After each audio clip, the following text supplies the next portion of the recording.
Ну что ж, дорогой Сергей, у тебя же появились какие-то новые песни. Уже, по-моему, написанные там, где ты служил, проходил службу в армии или здесь, на родине? Ну, есть разных жанров, как бы вот в последнее время более современные какие-то появляются, стихи тоже есть, в интернете можно найти. Вот. Из последних таких народных, это, наверное, «Атаман» песня. Песня «Атаман». Музыка, слова этой песни принадлежат нашему уральскому самородку, нашему любимцу проекта «Играй гармонию уральская» Сергею Хадыкину. Да. Данная песня тоже стала лауреатом на фестивале казачьего творчества в городе Екатеринбург. В городе Екатеринбурге эта песня стала лауреатом фестиваля уральского казачества, наверное, да? Уральского казачества. Давай.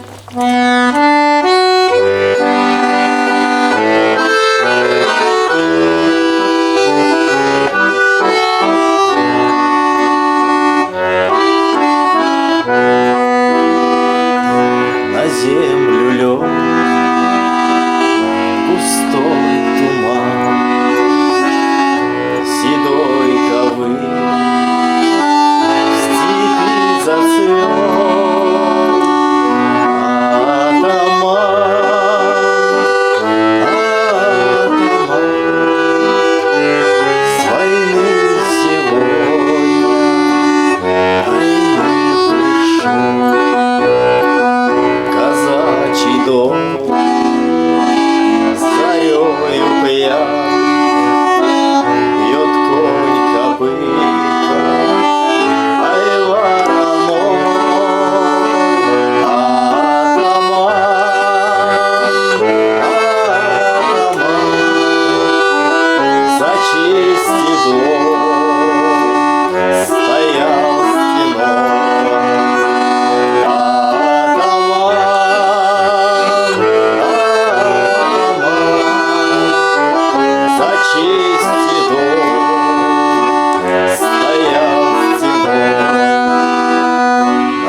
Сказать нечего, добавить нечего, только радоваться за наши таланты.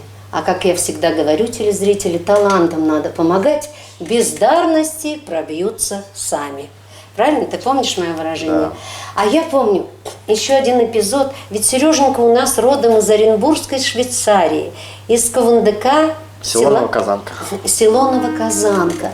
И когда его маленьким привезла на «Играй гармонь» Челябинскую, то и он там покорил всех.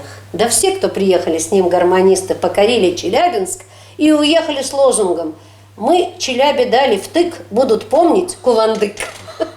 Помнишь, как вы выступили и как ты начинал вот петь маленьким среди этого большого количества уральских, оренбургских гармонистов, потомков настоящих уральских казаков. Мы все с вами из казаков. И даже тебе, Сереженька, я хочу сказать, почему-то все считают меня немкой по происхождению. Но нет, я абсолютно русская и со стороны папы, и со стороны мамы. Я уральская казачка Кваркинского района по фамилии Аверины. 5 казаков ушли на войну, 1 вернулся. Вот весь мой род тоже казачий. Вот, казачий. И, конечно, мы сохраняем эти корни, сохраняем эти песни и приумножаем их новыми песнями и нашими новыми уральскими самородками. Ну а теперь, дорогие, ты хочешь что-то сказать? Да нет. Как бы я полностью вас поддерживаю. Поддерживаешь, Сереженька, да. А я хочу сказать, что жизнь сложная достаточно. Наши предприятия начинают вовсю работать. И предприятия, которыми мы гордились. Я помню, вела «Голубой огонек» 40 лет Южноуральскому машиностроительному заводу. Это было 30 лет назад. Почти, даже, наверное, 40 лет. И, дорогие телезрители, я помню вас всех, сотрудники этого большого, огромного предприятия. Но я еще была горда тем, что об этом предприятии Сергей почему-то вот написал песню «Работники завода ЮМЗ». Я спросила, почему ты написал эту песню? А он сказал, я утром ехал в трамвае. Да, и был полный просто трамвай. И трамвай полный шел к этому заводу, к предприятию. И таких предприятий в нашем городе не одно. Вы знаете, как мы вспоминаем их, ценим.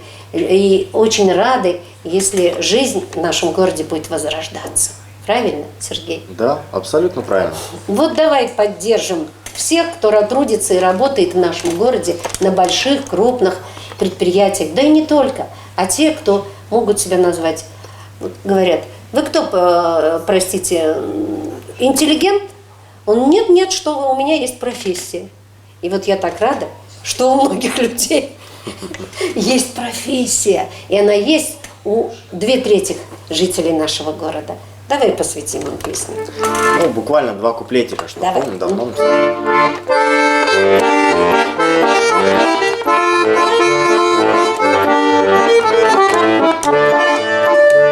Еще проснуться солнце не успело, и в дождь, и в снег, и вопреки грозе уже спешат на доблестное дело работники завода ЮМЗ. Уже спешат на доблестное дело работники завода ЮМЗ. Бегут по рельсам быстрые трамваи, которых и в жару, и в холода на трудную работу приезжают работники почетного труда. На трудную работу приезжают работники почетного труда.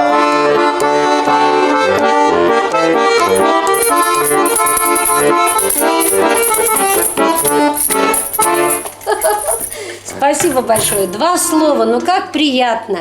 Как приятно. У тебя, ты, Сергей, уже завтра уедешь надолго от нас. Все. Поэтому я хочу, чтобы мы от баянной темы перешли к другому инструменту, которым ты блестяще владеешь, гитаре. И чтобы этот блок, ну я сейчас подумаю, кому мы посвятим.